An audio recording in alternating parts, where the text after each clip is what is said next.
식사 잘 하셨어요? 예, 제가 굉장히 불리한 시간을 맡았네요. 어? 안 졸게 해드려야 될 텐데, 어, 좀 다양한 소개도 하고, 또 현실적으로 도움이 되는 그런 시간, 정보도 제공하고, 마지막으로 여러분들에게 좀 열정과 또 비전을 제시하는 그런 시간이 되었으면 좋겠습니다. 예, 저도 식사를 맛있게 했는데요. 밥 한 톨을 남기지 않았습니다. 28년 만에 이걸 짬밥이라고 그러나요?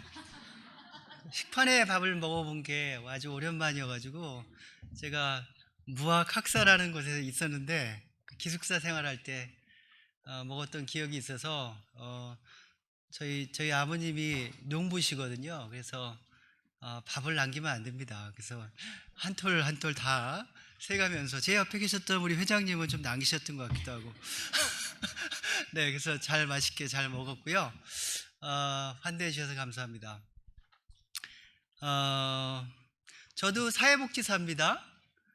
한국에 사회복지 1급이 아마 있을 거예요. 제가 띄워봐야 될 텐데 예전에는 그냥 졸업만 하면 좋거든요. 그래가지고 1급을 받았던 기억이 있고 아마 어디 있을 것 같아요. 제 고향집에 가면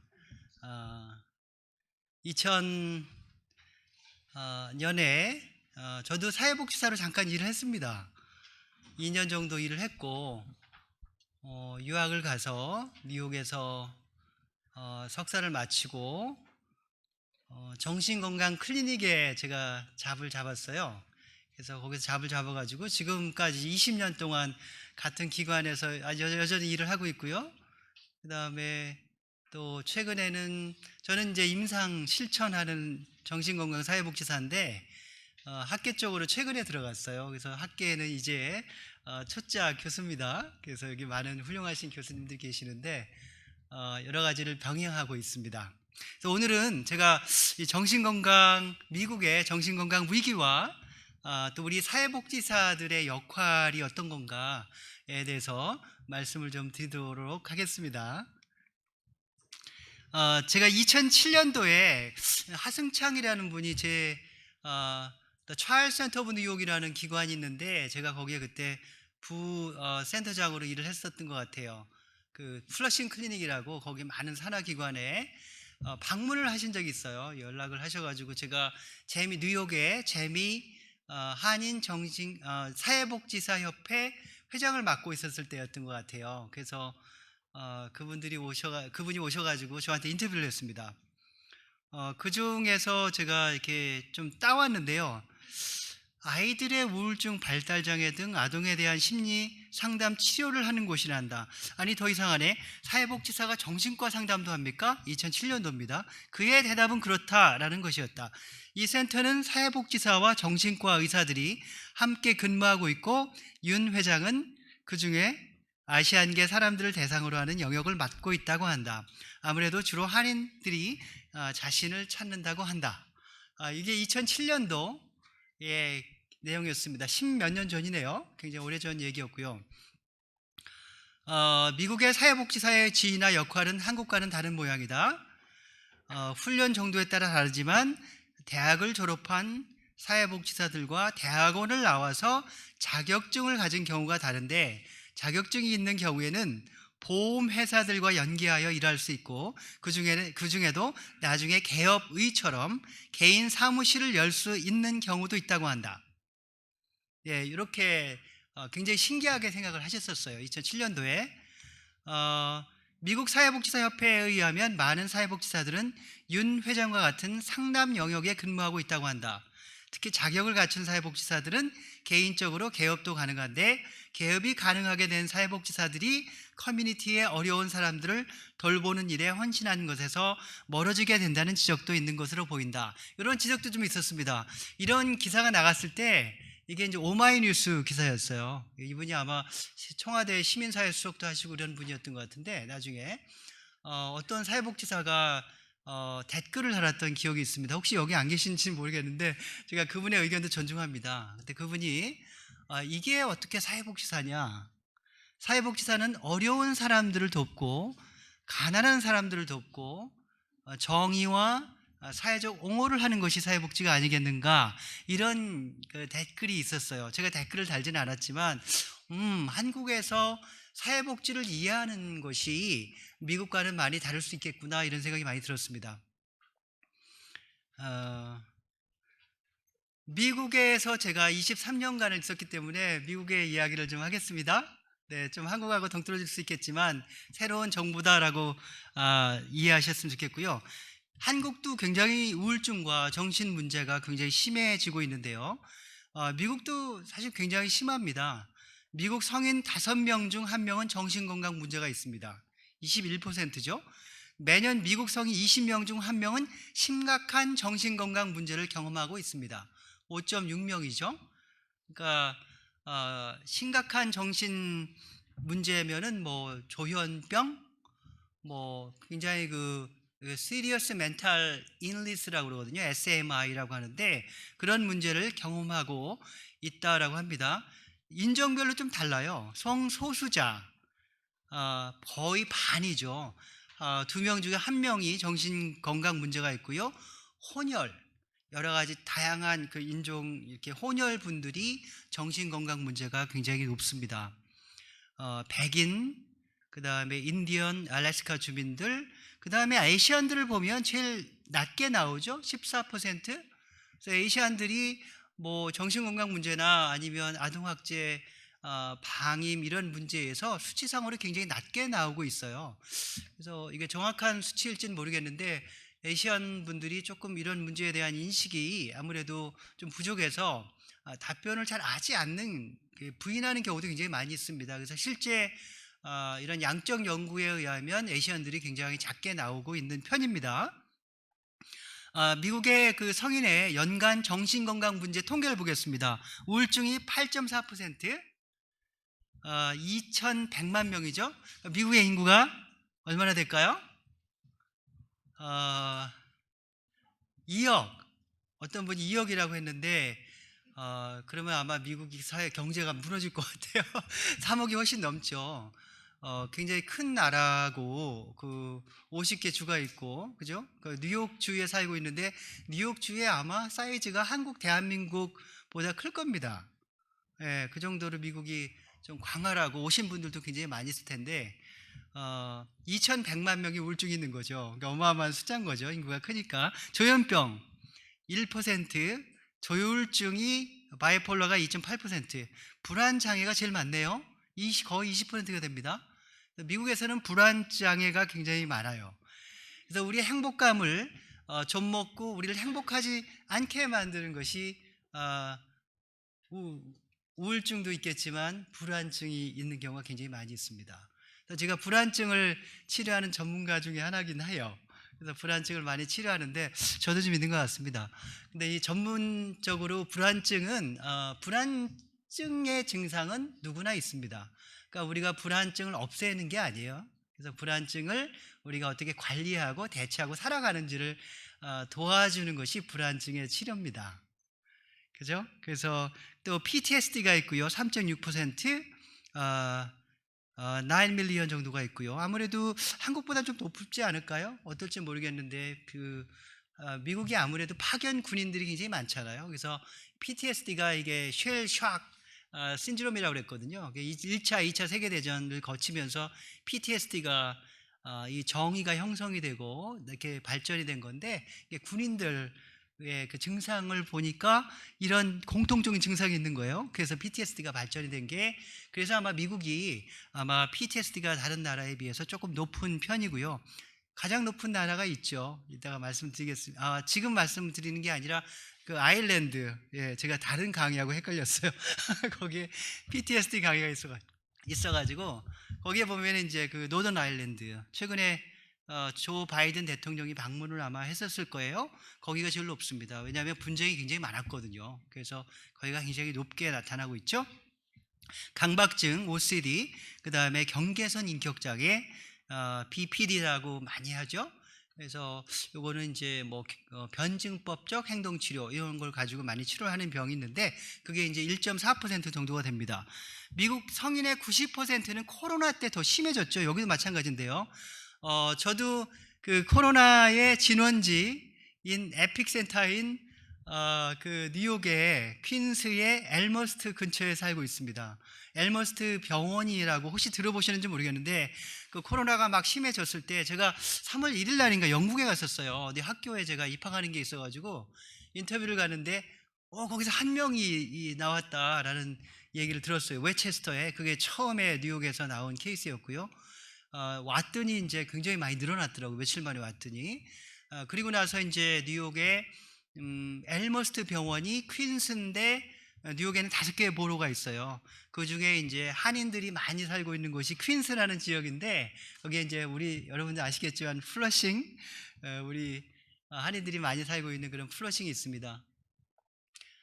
플러싱에는 매치 경기장도 있고, 또 우리 한인들만 살고 있는 건 아니에요. 굉장히 다양한 인종들이 많이 살고 있는데, 거기에 코로나가 굉장히 심했었죠. 그래가지고 그때 막 하얀 그 시체를 싸서 했던 곳들이 그쪽입니다. 그래서 냉동 창고 트럭이 와가지고 그거를 처리할 수가 없어가지고 트럭에다가 이렇게 넣어놨다가 뉴욕 근교에 있는 사람이 살지 않고 있는 섬에 그냥 매장을 했죠.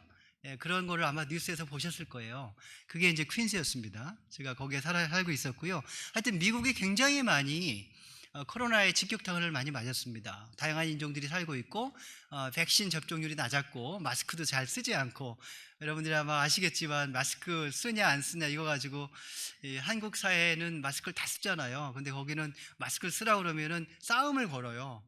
그래가지고 함부로 마스크 쓰세요라는 얘기가 굉장히 무서울 정도로 마스크를 에 관련된 여러분들이 아마 이해가 안 가실 거예요. 근데 여러 가지 또 그 안에 있는 문화, 역사, 정치적인, 철학적인 배경이 좀 있습니다. 종교적인 배경도 있고, 90%가 미국이라는 나라가 정신건강 위기를 직면하고 있다고 응답을 했어요.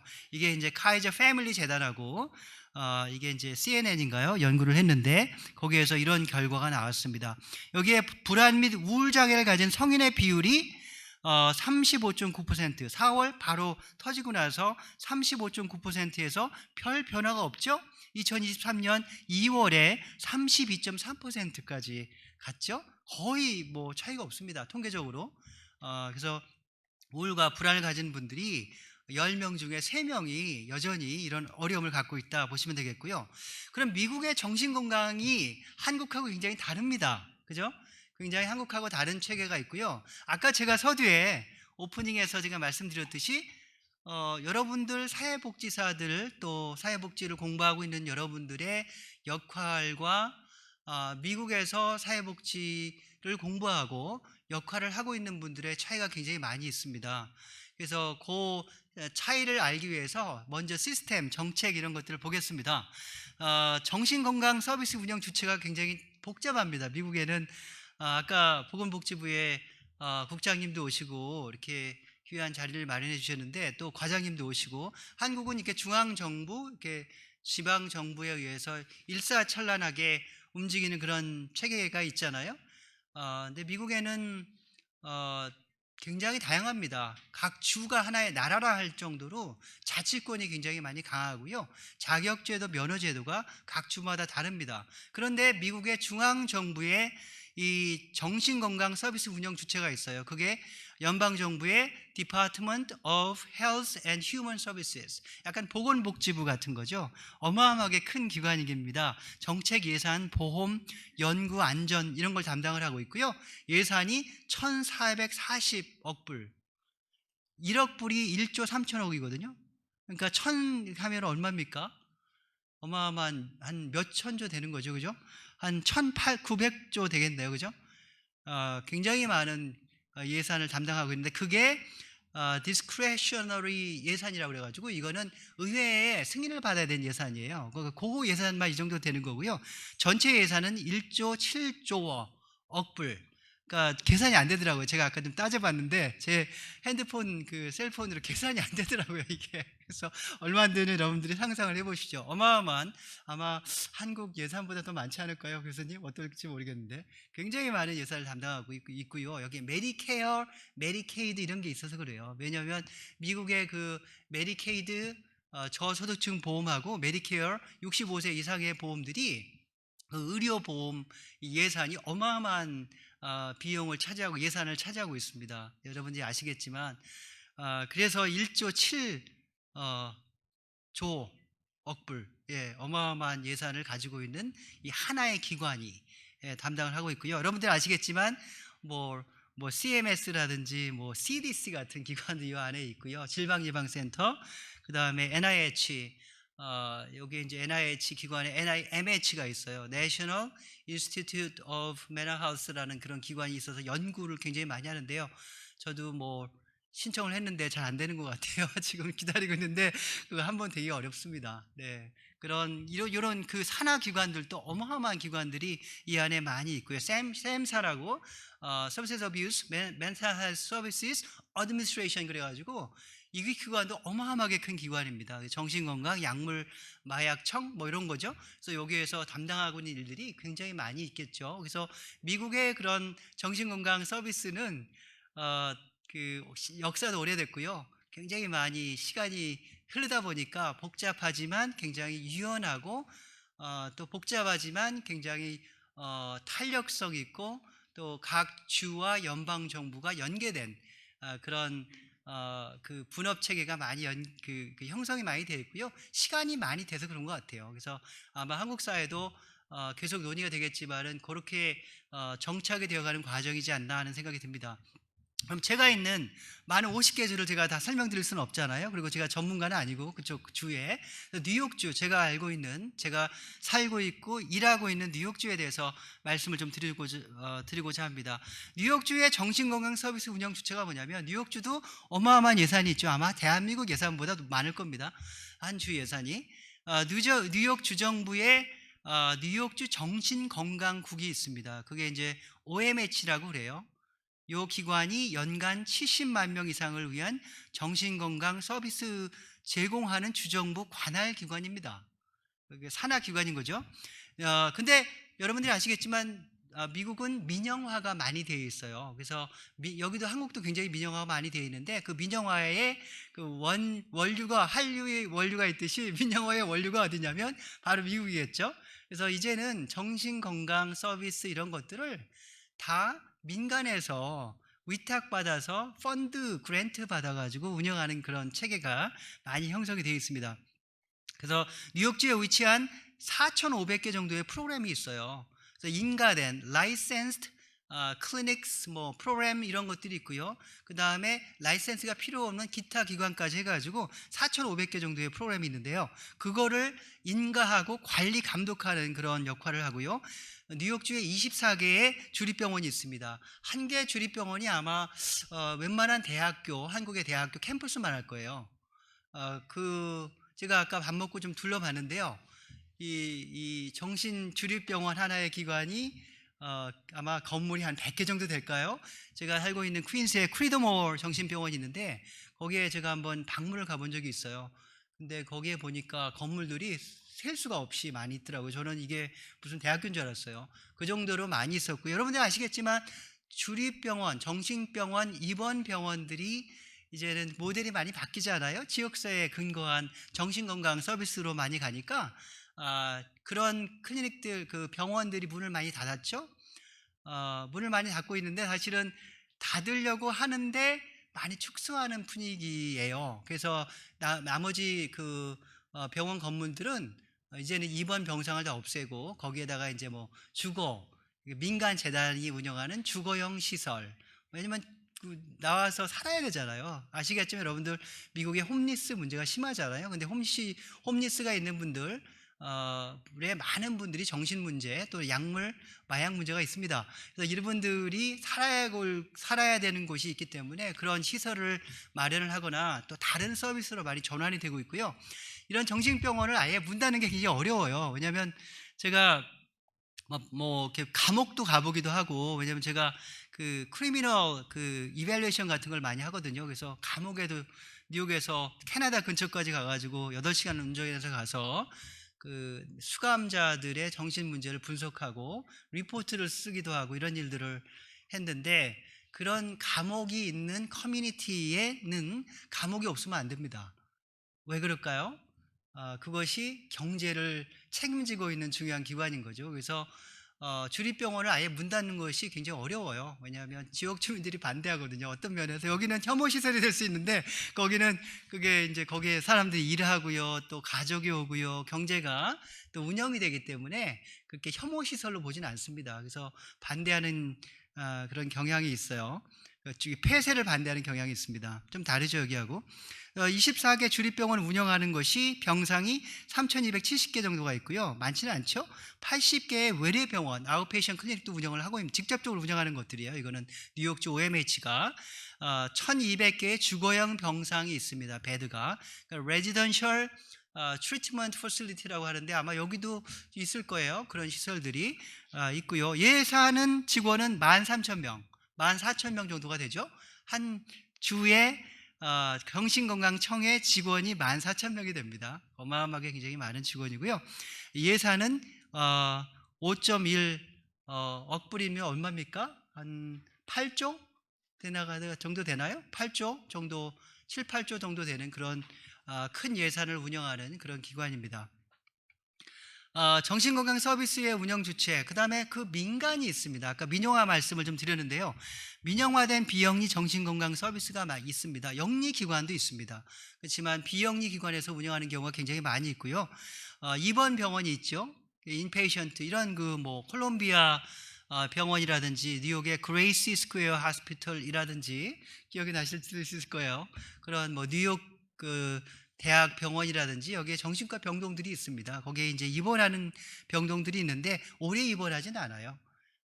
보험회사들이 한 달 이상 이렇게 승인을 해주지 않습니다. 왜냐하면 그 비용이 어마어마하게 많이 듭니다. 여러분, 그 미국에서 뉴욕시에 그 감사청이 있어요. 뉴욕시에 감사청이 있는데 최근 자료를 보니까 한 명의 그 프리즈너, 그러니까 이제 감옥에 수감하는 사람이 예산이 얼마가 드는지 아세요?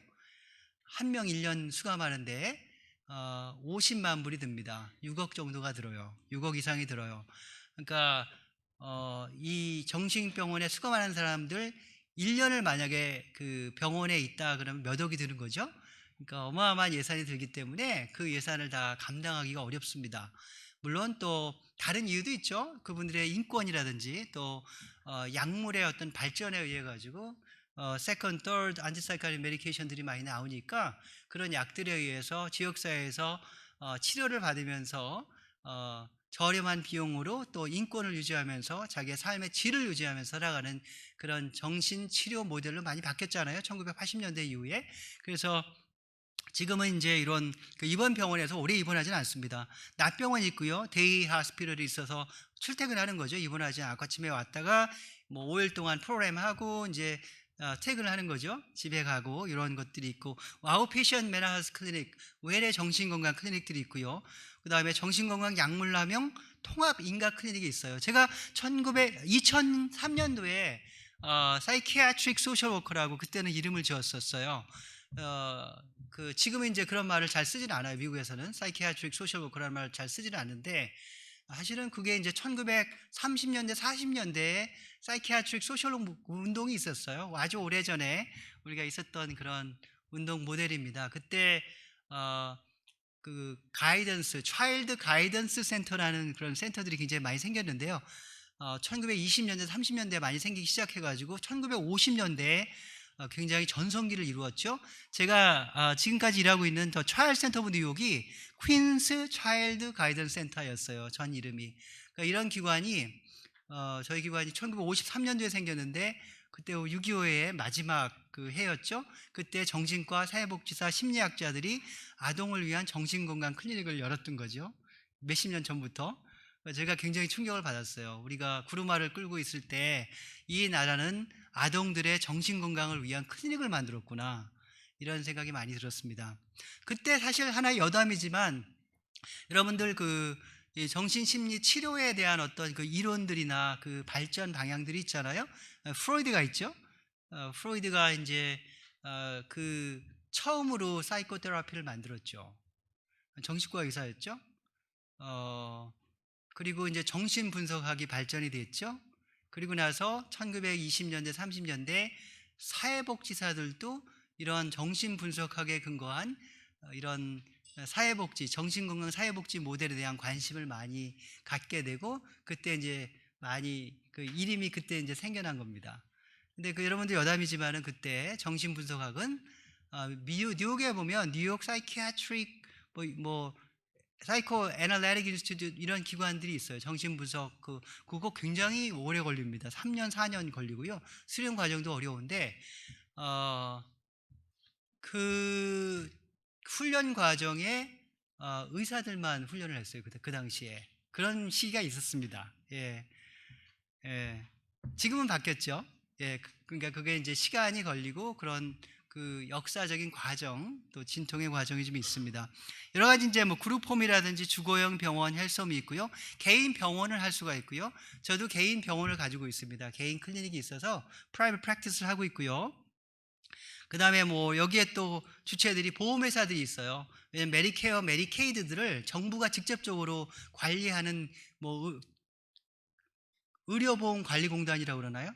그런 기관에서 통합 관리를 하고 있는데, 미국에는 이제 그 메디케이드 같은 그런 재정은 연방 정부와 주 정부가 이렇게 협업을 하고 있어요. 분담을 해가지고 블락 그랜트라고 그래가지고 뉴욕 주 정부에 주면 그걸 가지고 이제 보험 재정을 유지를 하는 거죠. 근데 그거를 누가 하느냐? HMO, 그 헬스케어 매니지먼트 회사들이 있습니다. 그런 회사들이 뭐 옥스포드, 뭐 유나이티드 헬스케어, 에뜨나 이런 민간 보험 회사들이 그걸 받아 가지고 운영을 해요. 이분들은 또 그 고용에 근거한 보험에 의해서 생기는 그런 의료보험 그런 것들도 관리를 하고요. 플랜이 굉장히 다양해요. 그러니까 여기처럼 뭐 이렇게 의료보험이 하나가 있는 게 아니라 의료보험이 굉장히 다양합니다. 그래서 저도 1년마다 의료보험이 바뀝니다. 왜냐하면 이게 그룹 컨트랙을 하거든요. 그래서 제가 예전에 저 찰스 센터 오브 뉴욕에 의료보험을 가지고 있었는데 거기는 나이 드신 분들이 좀 많아요. 그래서 혜택이 별로 안 좋더라고요. 왜냐하면 병원을 많이 이용하잖아요. 그러니까 돈을 많이 내는 방면에 코페이라고 그래가지고 환자 부담금도 높고요. 그래서 내과 의사를 한번 보면은 뭐 한 4, 5만 원씩 내야 되는, 기본적으로 약을 사더라도 한 4, 5만 원씩 내야 되고 이렇게 됐는데, 지금은 제가 이제 학교에 보험이 두 개가 있었는데 하나 이제 없애고 하나는 이제 학교에 걸 유지를 했더니 이게 에뜨나라는 보험이거든요. 굉장히 큰 미국에 가면 CVS 같은 약국 체인이 있거든요. 그것도 가지고 있는 회사인데 여기를 보면은 굉장히 혜택이 좋아졌어요. 왜냐하면 학생들이 많으니까 이게 병원을 잘 안 가는 거예요. 그래가지고 굉장히 그 환자 부담금도 적고 약을 살 때도 굉장히 싸가지고 굉장히 해피하게 생각을 하고 있습니다. 그러니까 이 정도로 보험 제도가 굉장히 다양해요. 그래서 이런 민간 회사들이 보험을 관리를 하고요. 정신건강 서비스도 관리를 합니다. 예전에는 오바마 그 시기 전에는요, 정신건강 약물 남용 치료에 대한 서비스를 했을 때 그 혜택이 좀 작았어요. 이런 메디컬 치료에 비해서. 왜냐하면 그거 이제 그 불평등이 있었던 거죠. 그래서 오바마가 그때 전 대통령인 오바마가 헷갈린다. 멘탈 헬스 패리티 액트라고 그래가지고 정신건강 형평성 법안을 만들어가지고 모든 보험회사들이 메디컬 치료에 준하는 정신건강 그 혜택을, 이런 카드가 있으면 같이 해야 되는 거예요. 이게 만약에 치과 메디컬은 되는데 정신건강은 안 되면 안 되게 되는 거죠. 그래서 정신건강에 대한 서비스가 굉장히 많이 확대가 됐습니다. 예, 그런 좀 게 있고요. 그 다음에 이걸 어떻게 그럼 가입을 하느냐? IPA라고 그래요. 이런 회사들이 굉장히 많이 있고 단체들이 있습니다. 저는 코리안 의사협회에 가입됐는데, 코리안 의사협회에 단체 협약이 되어 있으면 제가 거기에 멤버로 들어가면 이분들이 보험회사하고 단체 협약을 해가지고 제가 환급을 받는 비용을 정할 수가 있어요. 정부가 일관적으로 정하는 게 아니라 우리가 그 단체 협약에 의해서. 그래서 개인적으로 제가 보험회사하고 컨트랙하는 게 이득이 있을까요? 그룹하는 게 이득이 있을까요? 그룹하는 게 이득이 있겠죠. 그래서 이런 IPA 회사에 가입해가지고 훨씬 더 많은 환급을 받는 그런 제도가 좀 있습니다. 그래서 그런 게 좀 있고요. 예, 주립병원에서 지역사회 정신건강 모델이고요. 이게 크리도모어 정신병원이에요. 요게 안 되는구나. 그 왼쪽에 있는 게, 오른쪽에 있는 게 이제 제가 일하고 있는 저 찰스 센터 오브 뉴욕의 우드사이드, 코헨 우드사이드 그 외래 정신과 병원입니다. 들어가 보면은 호텔 같아요. 굉장히 아주 좋은 그런 그 시설로 사회복지사들이 심리치료를 한 거의 7, 80%가 사회복지사들이 여기에서 심리치료를 직접 하고 있는 그런 센터들입니다. 협업을 하고 있죠. 정신과 의사도 있고요. 네, 이런 것들이 좀 있고요. 예, 아까 말씀드렸던 여러 가지 다양한 모델에 의해서 이런 서비스가 제공이 되고 있고요. 자, 미국의 정신건강 서비스 보험 환급 및 비용, 그런 그 에트나나 유나이티드 헬스케어나 옥스포드 같은 회사들이 이미 정해져 있습니다. 요율이. 그게 이제 요율이 정해져 있기 때문에 제가 IPA를 통해 가지고 가입을 하게 되면은 45분 한 39분 정도까지 해도 됩니다. 그게 이제 90834, 90834 이렇게 코드가 있어요. 그게 이제 CPT 코드라고 하는데 빌링 코드가 있는데 그런 거에 이제 돈을 얼마를 지불을 하는데요. 보험회사마다 달라요. 어느 보험회사는 뭐 진짜로 제가 예전에 가입했던 보험회사는 한 67불을 주는 데가 있었어요. 45불을 하면. 어떤 보험회사는 130불을 줍니다. 그러니까 이제 굉장히 차이가 많고요. 뭐 90791이라고 그래가지고 이제 처음에 이밸류에이션을 하게 되면은 그 이밸류에이션 세션은 뭐 한 187불을 주고 뭐 이렇게 좀 코드마다 비용이 좀 다릅니다. 개인 병원 클리닉 운영 주체에 따라서 보험을 받거나 개인이 지불하는 방식인데요. 사실 미국도 이런 것들이 많이 발전이 됐지만 보험을 받지 않는 프랙티스 하시는 분들이 굉장히 많아요. 특히 심리학자들, 정신과 의사들은 보험을 잘 받지 않습니다. 그래서 어느 정신과 의사는 한 이밸류에이션 하는데 한 800불 한 번 가는데 100만 원이죠. 그 다음에 뭐 30분 45분 진료하는데 400불 뭐 한 5, 60만 원씩 받는 거죠. 이런 분들도 있고요. 맨하탄에 여러분들 뭐 그 미드를 보면 뭐 약속 있다고 그러잖아요. 사이코테라피스트하고 약속이 못 보면 또 이렇게 하는데 거기 보면 이제 거기에 이제 그게 다 심리 치료하시는 분들 이런 분들 뭐 맨하탄에 부촌에 있는 분들 굉장히 많습니다. 그런 클리닉들이 그런 데는 뭐 2, 300불은 기본이죠. 한 세션이. 그러니까 보험을 받지 않는 이유가 있어요. 왜냐하면 이게 이렇게 차트 써야 되죠. 어디 받아야죠. 그 다음에 정해진 요율을 받아야죠. 근데 어느 정도 수준이 있는 분들은 보험을 받지 않아도 굉장히 환자가 많아요. 저도 웨이딩이 몇 개월이거든요. 저한테 지금 기다리고 있는 분들이. 저는 보험을 많이 받으려고 하는 편이에요. 저는 사회복지로 시작을 했기 때문에 심리치료를 하고 있지만은 안 그러면은 사실 뭐 20번, 30번 치료받는 게 얼마나 돈이 많이 들겠어요. 그래서 저는 웬만하면 보험을 받으려고 메이저 보험들은 다 받거든요. 계약을, 컨트랙을 다 해가지고. 그래서 이 보험에 의해서 지불을 하거나 아니면은 개인의 캐시. 예, 그래서 진짜로 미국은 여기는 카드만 받으시더라고요. 그죠? 캐시 내려고 그러면 되게 싫어하시는데 이제 요거를 가지고 이제 내거나 아니면은 이제 여러분들 미국 돈은 보셨겠지만 하여튼 이렇게 돈을 이렇게 진짜 이렇게 가져오세요. 네, 그래서 돈을 이렇게 100불, 200불을 들고 오셔가지고 현금을 내세요. 네, 그래서 사이칼라지스트들이 이 심리치료 하시는 분들이 하시는 말씀이 이걸 프라이빗 프랙티스 하는 이유가 저녁에 갈 때 캐시가 좀 지갑에 생긴다. 그러면 이제 시장을 보고 갈 수가 있는 거죠. 그래서 그런 그 우스갯소리로 그렇게 하는 경우가 있습니다. 자,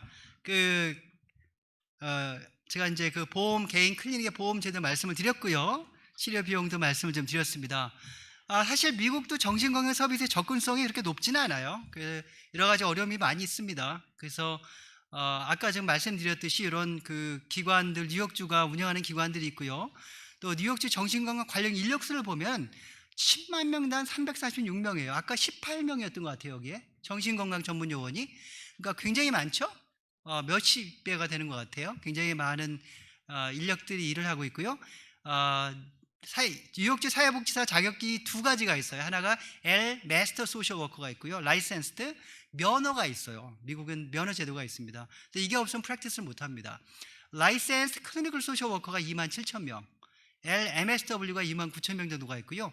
사이칼러지스트는 PhD나 사이닥을 받아야 돼요. 그러니까 이렇게 있고 라이센스 시험을 합격을 하고 수련을 받아야 되는데 그분들이 11,000명 정도가 있고요. 기타 뭐 예술치료사 1,700 이거 최근에 생긴 라이센스들이어가지고 라이센스가 있는 분들이 많이 없습니다. 그 메리지 테라피스트, 패밀리 테라, 가정치료사, 그 다음에 정신건강 상담사, 라이센스드 메널 헬스 카운슬러 9,000명 정도가 있고요. 라이센스드 사이코 애널리스트, 그 정신분석가가 647명 정도가 있는데 다 합한 것보다 사회복지사가 훨씬 많죠? 그러니까 미국의 얼마 전까지 미국의 정신건강 인력의 60에서 70%는 사회복지사였어요. 왜냐? 전통이 100년 이상이 됐잖아요. 이런 다른 자격증들은 생긴 지가 얼마 안 됩니다. 그래서 사회복지사의 우상이 굉장히 높습니다. 미국 전체 정신건강 관련 인력은 1.2 밀리언 정도가 있고요. 미국 전체 사회복지사 수는 70만 명 정도가 있는데 정신건강 관련 사회복지사 수는 20만 명 정도가 있습니다. 정신과 의사, 심리학자, 정신과 전문 간호사를 다 합친 것보다 많습니다. 그러니까 사회복지사들이 미국에 어마어마한 역할을 하고 있습니다. 특히 정신건강 분야에서 미국의 정신건강 서비스의 발전 방향, 그러니까 미국이니까 제가 넘어가겠습니다.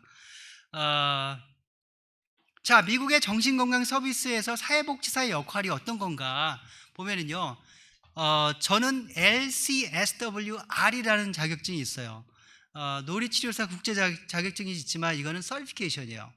그러니까 면허가 없으니까 여기는 그 서티피케이션이 많잖아요. 근데 사실은 제가 알코올 마약 그 치료사도 했고요. 자격을 가지고 그 다음에 인지행동 치료 자격도 있고 있는데 이런 것들은 서티피케이션이에요. 이건 없어도 프랙티스 할 수 있는 거고요. 면허는 이게 없으면 프랙티스 할 수가 없어요. 의사 면허 같이. 그러니까 미국에는 이런 의사 면허를 따야 됩니다. 이런 프랙티스 면허를 따야 되는 거죠. 그래서 저는 진단을 할 수가 있어요. 그래서 제가 DSM-5 코드를 이용해 가지고 바이폴라 또 스키즈프레니아 이런 걸 진단을 할 수가 있고요.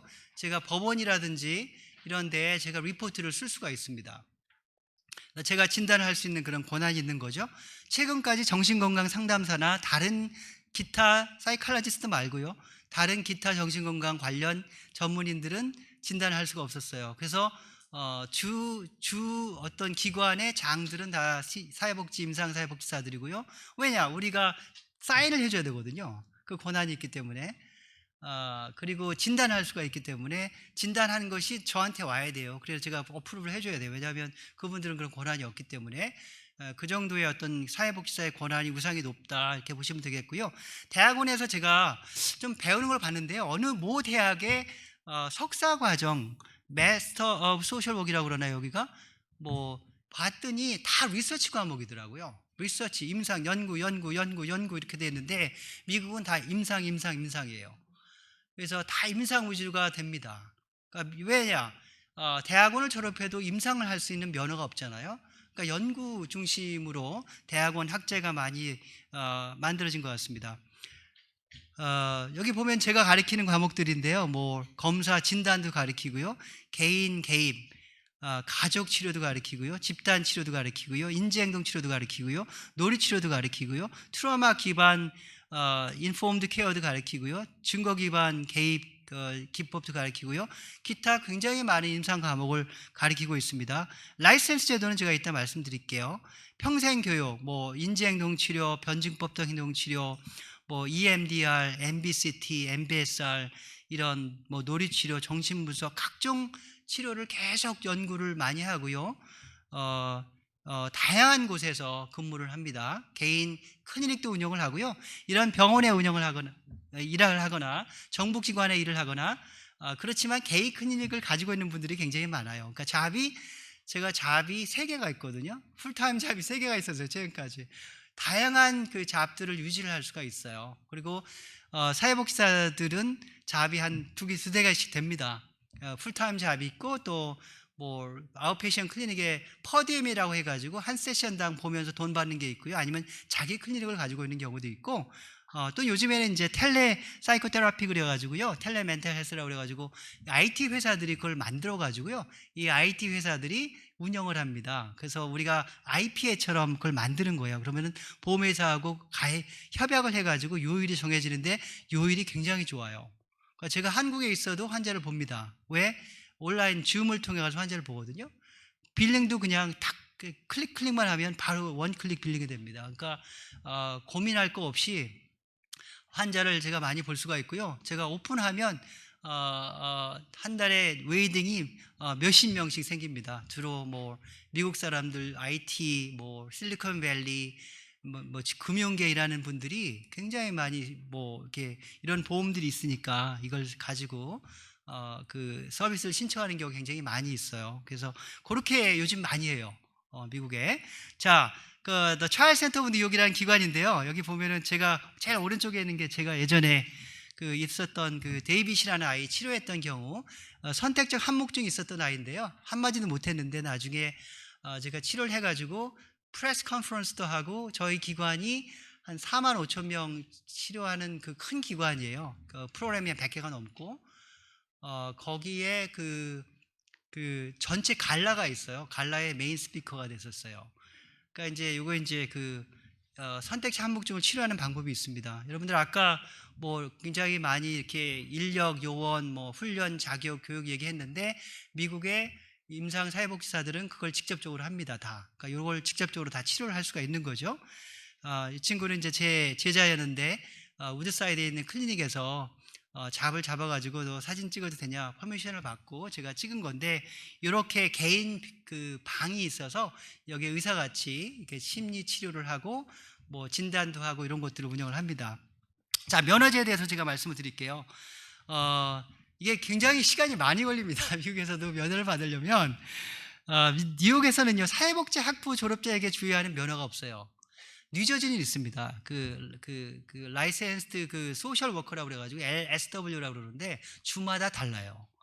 그러니까 제가 얼마 전에 하와이에 갔는데 하와이에 가서 야 여기 살고 싶다는 생각이 들더라고요. 그래서 면허를 옮겨야 되나 그랬더니 쉽지 않더라고요. 이렇게 주마다 다르기 때문에 캘리포니아도 좋은 것 같아요. 그래서 딱 알아봤더니 또 다시 뭘 해야 돼. 그러니까 이 정도로 주마다 면허 제도가 다릅니다. 사회복지 면허가요, 뉴욕도 1983년도에 ASWV라는 그 보드가 있어요. 이게 시험을 주관하는 보드거든요. 뉴욕, 버지니아, 오클라호마에 464명에게 시험을 적용을 했어요. 1983년도에 얼마 안 됐죠? 2002년도에 뉴욕주의 임상사회복지사 면허제도가 법제화됐어요. 2003년도에 제가 잡을 잡았는데 2004년도부터 CSW에서 2004년 이후에 LMSW하고 라이센스드 메나할 소셜 워커, 마스터 소셜 워커하고 라이센스드 클리니컬 소셜 워커, 라이센스드 클리니컬 소셜 워커 with psychotherapy privilege라고 그래가지고 그게 R이에요.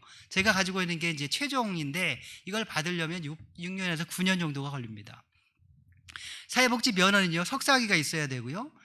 임상사회복지사가 되는 과정은요 사회복지 학사를 받으면 1년 과정으로 속성으로 2학기 만에, 왜냐하면 기초과목은 BSW에서 배우거든요. 그래가지고 1년만 하면 대학원 MSW를 받고요.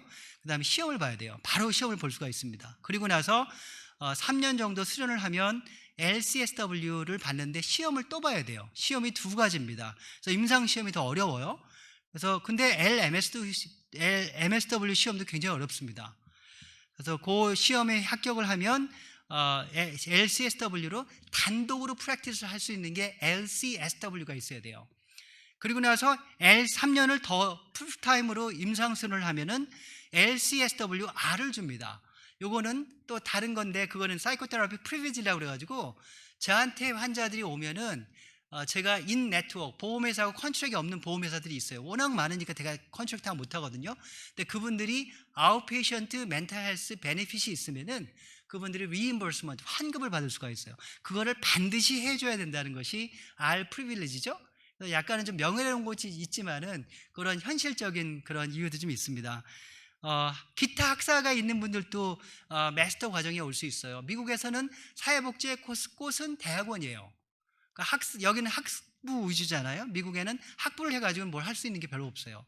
대학원을 꼭 와야 되는데 그게 꼭 사회복지 학부가 아니어도 올 수가 있습니다. 그런 분들은 2년이나 풀타임으로 또는 파타임으로 한 4년 정도가 걸립니다. 또 그렇게 하고 나서 똑같이 이제 그 시험을 보고 임상 수료를 해가지고 MSW, LCSW, 그 다음에 LCSWR로 이렇게 갑니다. 그래서 미국에는 이제 그 대학원부터 시작을 하기 때문에 면허제도가 또 전문 분야에 들어오는 분들이 굉장히 많고 임상사회복지사에 지원하려는 분들이 거의 80에서 90% 정도가 됩니다. 그러니까 주로 임상사회복지를 하려고 해요. 아무래도 라이센스가 있고 또 그러기 때문에. 자, 면허 제도가 있는데요. 뉴욕은요, 석사 면허 제도가 있어요. 이게 자격이에요. 그 뉴욕시 교육국에 있는 걸 제가 이제 번역을 한 건데요. 21살 이상이 돼야 됩니다. 도덕적 성품이 있어야 되고요. 석사 학위가 있어야 돼요. 근데 여러분들 잘 모르시겠지만, 여러분들 한국에서 석사를 받으면 미국에서 라이센스를 시험을 볼 수가 있어요. 자격을 인정받을 수가 있습니다. 조금 까다로워요. 번역을 다 해야 되고 조금 다른 교육 제도가 있어가지고, 그러니까 여러분들이 미국에서도 일을 할 수 있는 길이 있습니다. 시험을 통과하고, 그게 이제 LMSW 시험, 아동학대 교육 3년간 36시간의 평생 교육이 있어야 되고요. 이분들은 단독으로 임상 프랙티스를 못해요. 할 수는 있습니다. LCSW나 Licensed Psychologist나 Psychiatrist 밑에서 프랙티스를 할 수가 있어요. 그러니까 이분들의 승인을 받으면서 할 수가 있습니다. 그러면 LCSW는 이제 시험을 보고 나서 3년 풀타임을 하게 되면 똑같은 조건에서 시험을 또 보고요. 근데 이분들은 12 credits 임상 과목을 이수한 조건이 있어야 돼요. 그러니까 뭐 조금 행정을 전공했거나 이런 분들은 이걸 전공을 안 했으면 다시 픽스를 해야 되겠죠, 그 문제를.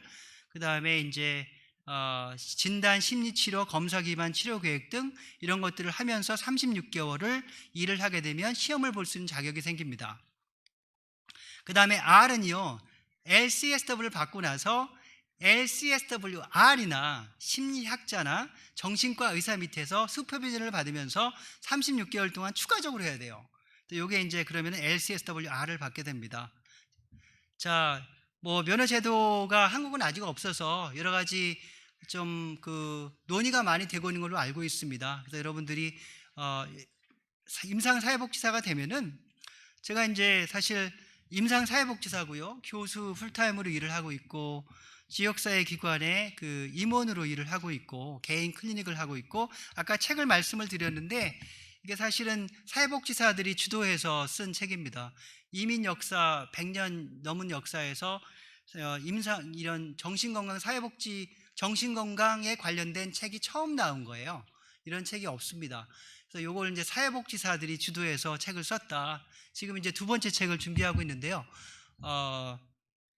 사실은 이게 이제 제 개인 클리닉이고요. 제가 왜 이런 말씀을 드리냐면 여러 가지가 있어요. 그러니까 여러분들이 사실 사회복지사의 우상이 법과 제도가 다르기 때문에 제가 일관적으로 또 이럴 수 있고 여러분들도 이럴 수 있습니다 말씀드리기는 좀 어려워요. 그렇지만은 아마 한국 사회도 그쪽으로 갈 것 같고요. 여러 가지 일을, 우리 사회복지에 좋은 게 이런 여러 가지 일을 할 수가 있잖아요. 이런 그 통합적인 모델에 의해서, 또 에컬러지컬한 모델에 의해서, 바이오사이코 소셜, 그러니까 우리의 그 기반이 되는 이론들이 좀 있잖아요.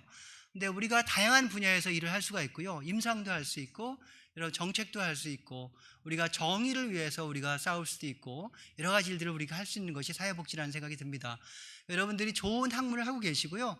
한국 사회가 그런 쪽으로 가서 면허 제도가 꼭 생겨야 되는 또 의무성이 좀 있는 것 같아요. 안 그러면은 여러분들이 그 어떤 그 승인을 그 프랙티스를 할 수 있는 그런 그 면허 제도가 없으면 여러분들에게 주어지는 어떤 위상이 좀 달라질 수가 있고요. 면허 제도가 만약에 생기면은 여러분들의 인컴도 굉장히 많이 늘어납니다. 그러니까 제가 여러 가지 일을 하고 있지만은 뭐 사회복지사들이 의사만큼 법니다. 여러 가지 열심히 일을 하면은 미국에서.